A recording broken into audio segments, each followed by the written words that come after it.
Hello guys, tayo lulusong guys dahil hindi sumasagot yung ating receiver guys. Lusungin na lang natin to kahit mabasa.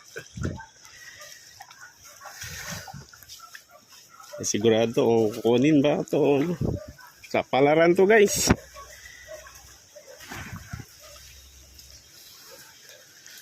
Kailangan lusungin. Kasi mamaya, pag hindi hinatid, magagalit, di ba? Yan, mahirap sa ating mga rider. Pagagalitan tayo pag hindi nahatid ng parcel. Tapos pagdating ng hindi pala kukunin. Anak ng kamatis. Diba guys? Shout out sa mga rider na ganito rin.